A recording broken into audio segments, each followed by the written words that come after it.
అందరూ అన్నీ మాట్లాడేశారు, అందరూ అంతా చెప్పేశారు. నేను ఈ థ్యాంక్స్ మీట్ చెప్పాల్సింది పెట్టింది నేను థ్యాంక్స్ చెప్దామని. అందరూ నాకు థ్యాంక్స్ చెప్తున్నారు. ఏదో నా కోసం నేను thank you meet thank you Kona గారు, థ్యాంక్ యూ కోన గారు, థ్యాంక్ యూ కోన గారు. ఏమంటే థ్యాంక్ యూ మీట్ నా కోసం పెట్టుకున్నాను, ఇది కాదు కదా.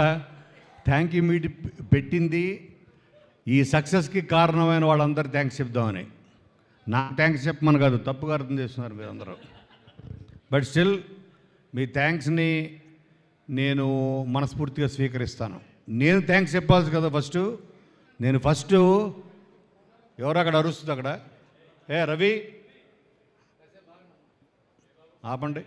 నేను ఫస్ట్ థ్యాంక్స్ చెప్పాల్సింది ఎవరో తెలుసా? ఒక అమ్మాయికి 2 చేతులు లేవు, 2 కాళ్ళు లేవు. ఒక చిన్న బండి మీద, తోపుడు బండి మీద చెన్నై బీచ్లో తను బెలూన్లు అమ్ముకుంటుంది, heart shape balloons. Okay, heart shape balloons అమ్ముకుంటూ ఆ అమ్మాయి అన్నా వాంకో అన్న తీసుకోండి అన్న, తీసుకోండి అన్న, తీసుకోండి అని చిరునవ్వుతోటి ఆ అమ్మాయి బీచ్ మొత్తం తిరుగుతూ, మద్రాసు చెన్నై బీచ్లో తిరుగుతూ హార్ట్ షేప్ బెలూన్స్, ఆ అమ్మాయి తమ్ముడు అనుకుంటా ఆ బండి తోస్తున్నాడు. ఓకే, ఆ అమ్మాయికి 2 చేతులు లేవు, 2 కాళ్ళు లేవు. ఫస్ట్ ఆ అమ్మాయికి నేను థ్యాంక్స్ చెప్తున్నా. దానికి కారణం తెలుసా? అదే బీచ్లో, ఇది 97లో జరిగింది. అదే బీచ్లో నేను సూసైడ్ చేసుకుందామని వెళ్ళాను. నా చేతి నిండా ఒక 50 ట్యాబ్లెట్లు ఉన్నాయి, 50 నిద్ర మాత్రలు. అవి తీసుకొని నా దగ్గర మిగిలిన చివరి డబ్బుతోటి ఒక వాటర్ బాటిల్ కొనుక్కొని 50 ట్యాబ్లెట్స్ తాగి చచ్చిపోదామని వెళ్ళాను. ఆ అమ్మాయిని చూసిన తర్వాత నాకు మళ్ళీ జీవితం మీద ఆశ వచ్చింది. అటువంటి అమ్మాయి చేతులు కాళ్ళు లేదు, రేపేంటో తెలియదు, ఈ బెలూన్స్ అమ్ముకుంటే తప్ప ఈ రాత్రి గడవదు. అటువంటి అమ్మాయి అంత ఆనందంగా బతికితే నేనెందుకు చావాలనుకున్నా. నా ఫస్ట్ ఫెయిల్యూర్ తర్వాత ఇది. ఆ రోజు నేను కనుక ఆ అమ్మాయి నాకు కనిపించి ఉండకపోతే, నేను చూసి ఉండకపోతే ఈరోజు కోన వెంకట్ లేడు, ఇన్ని సినిమాలు లేవు, ఆ తర్వాతే నేను ఒక రైటర్గా మారా. ఆ తర్వాతే ఒక అమ్మాన తమ్ముడమ్మ రాశా, వెంకీ రాశా, డి రాశా, రెడ్డి రాశా, దూకుడు రాశా, ఎన్నో రాశా, అదుర్స రాశా. ఇన్ని సినిమాలకు కారణం ఆ అమ్మాయి కోసం. తర్వాత నేను సక్సెస్ అయిన తర్వాత ఆ బీచ్లో ఎదుక్కుంటూ వెళ్ళా. ఎన్నోసార్లు వెళ్ళినప్పుడల్లా నేను బీచ్కి వెళ్ళేవాడిని. ఏంటి, ఆ అమ్మాయి నా దృష్టిలో దేవత, నా ప్రాణం కాపాడిన దేవత. ఆ అమ్మాయి కోసం ఎత్తుక్కుంటూ వెళ్ళా. నాకు ఎప్పుడు కనపడలేదు. నేను కొన్ని స్టోరీస్ వినేవాడిని. సాయిబాబా గుడికి వెళ్ళినప్పుడు, షిరిడీకి వెళ్తున్నప్పుడు దారిలో ఏవో కొన్ని చమత్కారాలు బాబా రూపంలో వచ్చారని అలా చాలామంది చెప్పుకుంటారు కదా భక్తులు. అలాగా నన్ను కాపాడడం కోసం నీవు ఒక కారణ జన్ముడురా, నీకు అప్పుడు టైం అయిపోలేదు ఈ భూమి మీద, నువ్వు చాలా చెయ్యాలి, నువ్వు చాలామంది నీకోసం ఎదురు చూస్తున్నారు, నువ్వు వాళ్ళకి అవకాశం ఇవ్వాలి, వాళ్ళ టాలెంట్ని నువ్వు గుర్తించాలి అని ఆ అమ్మాయిని పంపించాడు అనుకున్నా. మళ్ళీ నేను బ్యాక్ వచ్చా. నేను ఇచ్చిన ఆ తర్వాత ఎంతోమంది గొప్ప దర్శకుల్ని, ఈరోజు గొప్ప దర్శకులు, ఎంతోమంది మంచి దర్శకుల్ని నేను పరిచయం చేసే అవకాశం దొరికింది. వాళ్ళు కూడా ఉండేవాళ్ళు కాదేమో. ఒక శివ నిర్మాణ అవ్వచ్చు, ఎంతోమంది ఫస్ట్ ఫిలిమ్స్కి ఓ బాబీ కొల్లి అవ్వచ్చు, హరీష్ శంకర్ అవ్వచ్చు, ఎంతోమంది, ఈరోజు సతీష్ జవ్వాజీ. సో ఆ రోజు నేను ముందుగా ఆ అమ్మాయికి థ్యాంక్స్ చెప్దాం అనుకుంటున్నాను. ఆ అమ్మాయి ఈ రోజుకి నాకు కనపడలేదు. అయితే సినిమా అన్నది ఇప్పుడు వీళ్ళందరూ చూస్తున్నారు కదా, నేను ఒకళ్ళని ఇవాళ సక్సెస్ మీట్ పెట్టడానికి కారణం ఏంటంటే, నేను కళ్ళతోటి మేమందరం, నేను వీళ్ళని ఎందుకు తీసుకెళ్ళానంటే ప్రతి థియేటర్కి తీసుకెళ్ళా, 2 రాష్ట్రాల్లో ఆల్మోస్ట్ అన్ని ఊళ్ళు తిప్పాం. ఎందుకంటే నా కంటి మీద ఉన్న ఒక నమ్మకం, ఆ నమ్మకమే విజయం. అది మీరు కూడా చూడండి. వీళ్ళ కళ్ళతో చూశారు, వీళ్ళందరూ ఇందులో పనిచేసిన వాళ్ళందరినీ తీసుకెళ్ళా, మ్యాక్సిమం అందరినీ తీసుకెళ్ళా, సతీష్ని అందరిని తీసుకెళ్ళా. మీరు డిప్రెస్ అవ్వద్దు, okay? Depression is the biggest disease, okay? మనల్ని 10 మంది చప్పట్లు కొడితే ఒక్కడు ఉంటాడు, ఎవడో ఒకడు బ్యాక్ లాగేవాడు. మీరు వాడిని పట్టించుకోవద్దు. ఆ 9 మందిని చూడండి, ఆ 9 మంది ఎంత వాళ్ళ కళ్ళల్లో ఆనందం చూడండి. సో వాళ్ళ కోసం మన సినిమా చేసాము అన్న ఆనందంతో. ఎందుకంటే సినిమాకి చాలా, ఒక సినిమా అంటే దానికి చాలా శత్రువులు ఉంటాయి. మొన్న చెప్తున్నారు, సార్ రేపు సినిమా రిలీజ్ అవుతుంది మీది, గల్ఫ్లో యుద్ధం జరుగుతుంది కదా, డీజిల్ అయిపోయిందని అందరూ డీజిల్ అయిపోతుందని బంకుల దగ్గరికి వెళ్ళిపోయారు, అందుకని థియేటర్ రావట్లేదేమో. ఓహో, గల్ఫ్లో అమెరికాను ఇరాను కొట్టుకుంటే మనకేంటారా బ్యాండ్ మేళకు సంబంధం? బ్యాండ్ మేళం కూడా ఎఫెక్ట్ అవుతుంది. అంటే ఎంత సున్నితమైందంటే సినిమా. ఓకే, ఒక చిన్న రూమరు రేపొద్దు నుంచి లాక్డౌన్ ఏమో అని ఎక్కడో ఎవరో అంటారు సోషల్ మీడియాలో, దెబ్బకి అందరూ మళ్ళీ సూపర్ మార్కెట్లు పరిగెడతారు, ఇక్కడ పరిగెడతారు, పెట్రోల్ బంక్, సినిమా ఎఫెక్ట్ అవుతుంది. ఓకే, అలాగే పైరసీ, పక్క లాంగ్వేజ్ సినిమాలు, మనం ఎంచుకున్న డేటు, ఎన్నో ఎన్నో ఎన్నో ఫ్యాక్టర్స్ ఓ సినిమాని హిట్ని దాని భవిష్యత్తుని డిసైడ్ చేస్తాయి. ఓకే, ఎన్నో హడ్డుల్స్ దాటుకొని 100 హడ్డుల్స్ ఉంటాయి. ఓకే, దాంట్లో మళ్ళీ పైరసీలు ఉంటాయి, ఎన్నో ఉంటాయి. అన్నీ దాటుకొని పక్క సినిమా రిలీజులు, డబ్బింగ్ సినిమాలు, ఇవన్నీ మన సినిమాకి ఎన్నో అడ్డంకులు దాటుకొని నేను రాత్రి ఎక్కువ చూసేది నేషనల్ జియోగ్రఫిక్ ఛానల్ చూస్తుంటా. అవి ఏం చూస్తాను, అందులో నాకు బాగా నచ్చేది ఏంటంటే, నేను ఒక చిన్న వీడియో చెప్తా మీకు, మీరు కూడా చాలామంది చూసే ఉంటారు. ఓకే, ఒక డియర్, ఒక జింక చిరు దాడుతూ ఉంటుంది. ఆ చెరువు నిండా ముసళ్ళే, అవి ఒక 10-20 ముసళ్ళు దాని వెంట పడుతుంటాయి. ఇదేమో ఈత్తు ఉంటుంది. అది వెళ్ళే లోపల పట్టుకోవాలని ఈ 10 క్రోకడైల్స్ 10-20 మొత్తం దాని వెంట పడుతుంటాయి. వీటన్నిటిని తప్పించుకొని ఒడ్డుకు చేరాలి అని.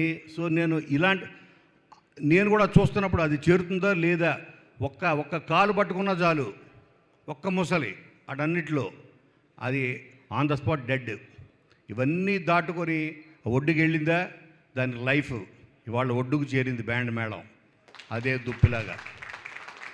దీనికి కారణం డెఫినెట్గా నెంబర్ 1 to నెంబర్ 10 ఆడియన్స్, ప్రేక్షకులు. మేము వచ్చినప్పుడు థియేటర్కి మీ కళ్ళల్లో చూశాను నేను, మీ కళ్ళల్లో ఆ సాటిస్ఫాక్షన్, మీరు ఈ సినిమా ద్వారా మీకు ఈ సినిమా ఇచ్చిన సాటిస్ఫాక్షన్, ఆనందం, ఎమోషన్ అన్నీ మీ ఐస్లో నేను మిమ్మల్ని చూస్తూ ఉన్నాను. అదే సక్సెస్. అలాగే నేను థ్యాంక్స్ చెప్పాల్సింది, కరెక్ట్ చెప్పాడు రోషన్, సురేష్ బాబు గారు, జగదీష్, వాళ్ళ ప్లానింగ్. అంటే ఒక కొత్త సినిమా, చిన్న సినిమా అవ్వచ్చు. నేను పెద్ద హీరోల సినిమా ఎన్నో రాశాను, ఎన్టీఆర్కి 4 ఫిలిమ్స్ రాశాను, రవితేజ్కి ఎన్నో సినిమాలు రాశాను, మహేష్ బాబుకి రాశాను. కానీ ఇటువంటి వాళ్ళకి చేసినప్పుడు ఎక్కువ శ్రమ పెట్టాలి. వాళ్ళకి నేను పెద్ద పెట్టక్కర్లేదు, ఒక 4 పంచులు వేస్తే చాలా అయిపోయింది. 4 పంచులు, మంచి డైలాగ్స్, మంచి ట్విస్టులు, ఆ సినిమాని ఆడియన్సే మోసుకుంటూ తీసుకెళ్ళిపోతారు. 10% బాగున్నా, కానీ వీళ్ళది 100% బాగుండాలి. 100 అంటే వీళ్ళకి ఎక్కువ శ్రమ పెట్టాలి. అందుకని ఈరోజు వరకు నేను కేవలం వీళ్ళందరి జీవితాలు ఇప్పుడే స్టార్ట్ అయ్యాయి. ఓకే, ఎస్పెషల్లీ మా రోషన్, మా శ్రీదేవి, ఇక్కడ చేసిన ఫ్రెండ్స్ క్యారెక్టర్స్, వీళ్ళందరూ ఇందులో పనిచేసిన టెక్నీషియన్స్, ఇందాట కొరియోగ్రాఫరు, ఈ సినిమాకి ఫస్ట్ సాంగ్తో ఊపించిన రాము రాథోడ్, ఆ సాంగ్ సినిమా తీసుకెళ్ళింది ఫస్ట్. వీళ్ళందరికీ థ్యాంక్స్ చెప్పాలి. అలాగే జగదీష్, సురేష్ ప్రొడక్షన్స్, ఎంత మారుమూల నార్త్ ఇండియాలో. నాకు శ్రీదేవి వాళ్ళ కజిన్ సూరత్లో మొన్న సినిమా చూసిందంటే నేను షాక్ అయ్యా.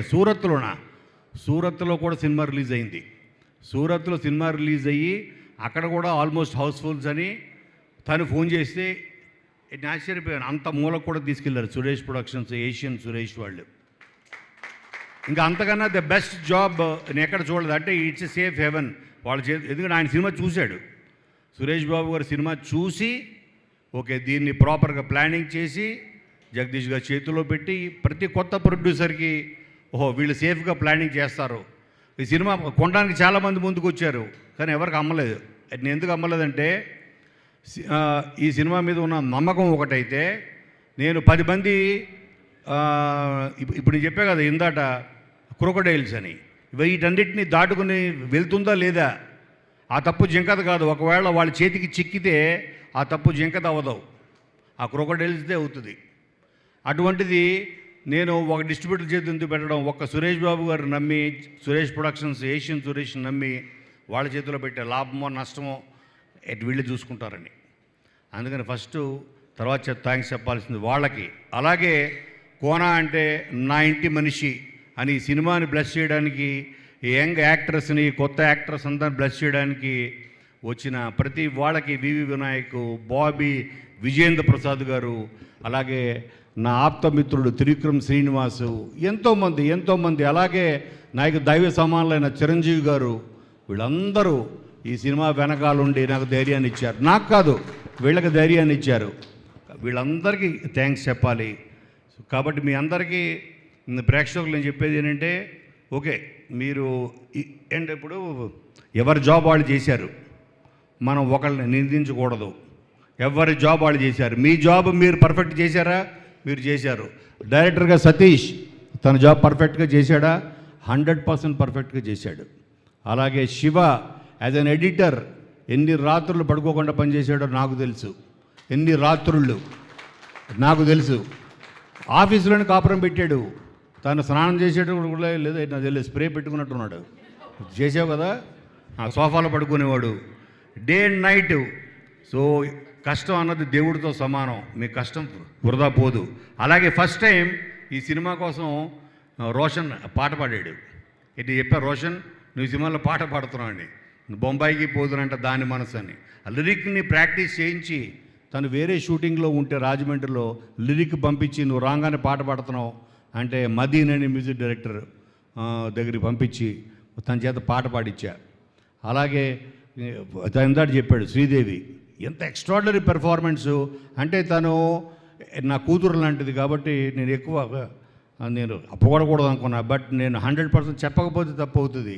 చిన్న ఎక్స్ప్రెషన్స్ రవి చాలా బాగా గమనించారు, చాలా బాగా గమనించాడు. ఎస్పెషలీ క్లైమాక్స్లో. ఓకే, తను నాకు తెలుసు ఏంటిది యాక్టింగ్ అని. మానిటర్ దగ్గర కూర్చుంటే నాకే ఏడుపు వచ్చేసి పక్క వెళ్ళిపోయాను. ఓకే, నేను చూడలేక ఆ బాధని. ఈ సినిమా అని తెలుసు, జరుగుతున్న షూటింగ్ అని తెలుసు, కానీ అవన్నీ అసలు యాక్టింగ్ అంటే ఏంటి చెప్పిన ఒక్క మాటలో, acting is about not acting. Act చేయకపోవడం యాక్టింగ్, చేయకపోవడం. మీరందరూ యాక్ట్ చేయలేదు, జీవించారు. ఆ పాత్రలో మీరు జీవించారు. ఇప్పటికీ నాకు పూజ అని పేరు రాదు, దేవి అంట, అలాగే దినేష్ అంట, అంజీ అంట. అంటే నాకు ఆ పాత్రలు గుర్తున్నాయి తప్ప నాకు వాళ్ళ పేర్లు నాకు ఇప్పటికీ గుర్తులేదు. దానికి కారణం ఏంటి తెలుసా? మీరు ఆ పాత్రలో జీవించారు. అలాగే ఆ గుడ్డి క్యారెక్టర్ చేశారు. కరెక్ట్, రవిరాజు కదా. తను కూడా చిన్నవి. అప్పుడు నాకు ఆ బ్లాక్ ఆ కళ్ళద్దాలు పెట్టినప్పుడు తాను కళ్ళు మూసుకుని చేసేవాడు అనిపించింది నాకు. అవునా, కళ్ళు మూసి చేశాడు. ఎందుకంటే నా బాడీ లాంగ్వేజ్ చూసి అర్థమైపోయింది నాకు, ఓహో ఇతను ఏంటి తడుపుకోవడంలో ఎవరి పర్ఫెక్షన్ నెక్స్ట్. అలాగ ప్రతి వాళ్ళు ప్రాణం పెట్టారు. ఓకే, మీరు పడిన కష్టం వృధా పోదు. మిమ్మల్ని కోన వెంకట గుర్తించాడు, మిమ్మల్ని పరిచయం చేశాడు. మిమ్మల్ని రేపొద్దున ఇండస్ట్రీ గుర్తిస్తుంది, 100 మంది డైరెక్టర్లు గుర్తిస్తారు, మీకోసం క్యారెక్టర్లు రాస్తారు. ఓకే, మిమ్మల్ని ఈసారి మీకు ఆడిషన్తో పని లేదు. నువ్వే సినిమా చేసావంటే బ్యాండ్ మేళం అని చెప్పండి చాలు, అదే మీ ఆడిషన్, అదే మీ విజిటింగ్ కార్డ్. అది చాలు మీ విజిటింగ్. బ్యాండ్ మేళంలో నేను పలానా దేవి అని చెప్పు చాలు నువ్వు, అదే మీ విజిటింగ్ కార్డ్. నా కాన్ఫిడెన్స్ ఎంతంటే నిన్న రాత్రి ఐ టేకెన్ ఎ డెసిషన్. ఇండియాలో నాకు తెలిసి ఎవడు చేసి ఉండడు. నిన్న రాత్రి డెసిషన్ తీసుకుని ఒక టైటిల్ రిజిస్టర్ చేసి మళ్ళీ ఒక మరాఠీలో మళ్ళీ ఒక 5-6 డేస్ దీన్ని మళ్ళీ షూట్ చేయాలని సాయి కుమార్ గారితో మాట్లాడి, అలాగే రోషన్ శ్రీదేవితో కూడా మాట్లాడి మళ్ళీ దీనికి ఒక 5-6 డేస్ షూట్ చేసి అక్టోబర్ 16th మేము మళ్ళీ మరాఠీలో ఈ సినిమాని రిలీజ్ చేయబోతున్నాం. It is going to be Marathi version. అంటే ప్రాబ్లీ ఇప్పుడు తీసిన సినిమా యాస్టీజ్గా డబ్ చేసి ఉండదు. It will be new version, a new take of band Melam in Marathi. Okay, I gone crazy అని అది కూడా ఆ టైటిల్ కూడా ఆయన ఇచ్చిన ఆయన గొప్ప డైరెక్టర్. వాళ్ళందరి పేర్లు నేను తర్వాత రివీల్ చేస్తాను. Still there is lot of time. So కాబట్టి మీరందరూ ఇక్కడ మీరు ఎవరిని నిందించొద్దు. మీ పని మీరు పర్ఫెక్ట్గా చేశారు. మీ అందరికన్నా మించి పర్ఫెక్ట్గా వాళ్ళ పని వాళ్ళు పర్ఫెక్ట్ చేశారనుకోండి. మీ అందరికన్నా the best job, perfect job చేసింది ఎవరు తెలుసా? ఆడియన్స్. మీ జాబ్ మీరు చేశారు. మీరు పర్ఫెక్ట్ జాబ్ చేశారు.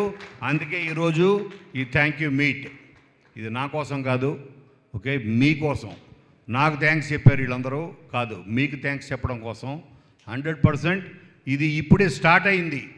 4 daysలో బ్రేక్ ఈవెన్ అంటే చాలామంది ఎగతాళి చేశారు. ఇదేంటి 4 daysలో అయిపోయింది, ఆ నెంబర్లు వేసేసుకున్నారండి. ఓకే, సో నెంబర్లు వేసేసుకుంటే నేను మరి వీళ్ళ కళ్ళల్లో ఆనందం ప్రేక్షకుల్లో చూసింది. ఆ ప్రేక్షకులు అన్ని థియేటర్లో నేనే కొనేసి నింపేశాను అనుకుంటారేమో రేపు పొద్దున. ఓకే, అంటే నాకు సినిమా తీసిన బడ్జెట్ కన్నా ఎక్కువ అయిపోద్ది నాకు.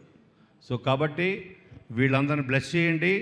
I'm really proud. నేను ఇన్ని సినిమాలు తీశాను, గీతాంజలి అనే సినిమా తీశాను యాజ్ ఎ ప్రొడ్యూసర్గా. ఒక నీవెవరు అవ్వచ్చు, ఒక గల్లీ రౌడీ అవ్వచ్చు, ఒక నిన్ను కూర అవ్వచ్చు. బట్ ఐఎమ్ ప్రౌడ్లీ సేయింగ్ నా లిస్ట్లో, ఓకే, టాప్ 3లో ఉండే cinema band Melam. Okay, Roshan, Siri, మీరు నేను ఎన్నోసార్లు చెప్పాను, మళ్ళీ చెప్తున్నాను. You people are going to rule this industry one day. Rule, no doubt. Okay, దానికి కారణం ఏంటంటే మీ డెడికేషన్. మీరు అన్నారు కదా డే అండ్ నైట్ నిద్ర లేకుండా నాతో పాటు సమానంగా మీరు తిరిగారు. ఓకే, మీకు ఒక హాస్టల్ వార్డెన్ లాగా, ఓ టీచర్ లాగా, ఓకే, ఒక ఫాదర్ లాగా బెత్తం పట్టుకుని నేను ఓన్లీ చేతులు బెత్తం పట్టుకునే పని మాత్రమే చేశాను. But thanks a lot Satish. నువ్వేమీ అధైర్యపడద్దు. ఈ సినిమా సక్సెస్ స్పీక్స్ అంటారు కదా, దాని మించింది ఏది లేదు. ఓకే, మీ అందరికీ మరొక్కసారి థ్యాంక్ యూ ఎవ్రీబడి. ఈ ఫంక్షన్కి వచ్చిన ప్రతి వాళ్ళకి ఇది ఫ్రమ్ ద బిగినింగ్ మన వ్యాలంటైన్స్ డే గ్లిమ్స్ నుంచి వచ్చిన ప్రతి గెస్ట్కి, ఓకే, అందరికి చివరిసారిగా మరొక్కసారి థ్యాంక్స్ చెప్తూ ఐ థింక్ మన జర్నీ ఎండ్స్ ఇయర్. ఇక్కడ ఉన్న వాళ్ళందరిది మనందరి జర్నీ ఎండ్స్ ఇయర్. ఈరోజు మళ్ళీ maybe will meet with another film. Of course ఈ మరాఠీ కోసం మళ్ళీ మేము షూట్ చేయబోతున్నాం. మళ్ళీ కలుస్తాం, మళ్ళీ ఫంక్షన్స్ ఉంటాయి, మళ్ళీ తిప్పుతాం మిమ్మల్ని. తిప్పుతూనే తిప్పుకుంటామని ఆయనే మూర్తం రాశాడు కానీ చంద్రబోసు. సో మిమ్మల్ని తిప్పుతూనే ఉంటాను. ఇండియా మొత్తం, అక్కడైపోతే మలయాళం, అక్కడైపోతే తమిళ్, అన్ని చోట్ల మిమ్మల్ని తిప్పుతూనే ఉంటా. ఓకే, వీలైతే నీ లోపల రాము మరాఠీలో కూడా నువ్వు నేర్చుకో. మరాఠీలో కూడా పాడదు వచ్చా, చూసావా? మరాఠీలో కూడా రాము రాతోడే పాడతాడు తిప్పుకుంటున్న సాంగ్. సో అందరికీ మళ్ళీ మరొకసారి థ్యాంక్స్ అలాట్. వీళ్ళందరి మొహాల్లో చిరునవ్వు నింపినందుకు, ఓకే, వీళ్ళందరికీ కాన్ఫిడెన్స్ ఇచ్చి ప్రేక్షకులు వీళ్ళ ఫేస్లో స్మైల్స్ కారణం మీరు. ఆ స్మైల్స్ని ఎవ్వరూ దాన్ని చెరిపేయలేరు. Keep you smiles guys. మీకు లైఫ్లో ఇంకా చాలా ఉంటుంది ముందు, ఎన్నో ఫేస్ చేయాలి. Don't get depressed by one couple of ఇది అస్సలు పట్టించుకోవద్దు. Success is much bigger. వీటన్నిటికన్నా ఆ సక్సెస్ మీ చేతిలో ఉంది. మీరు లైఫ్లో మరింత ముందుకెళ్ళాలని మనస్ఫూర్తిగా నేను మిమ్మల్ని కోరుకుంటూ ప్రేక్షకులకు మరొకసారి ధన్యవాదాలు. Thank you.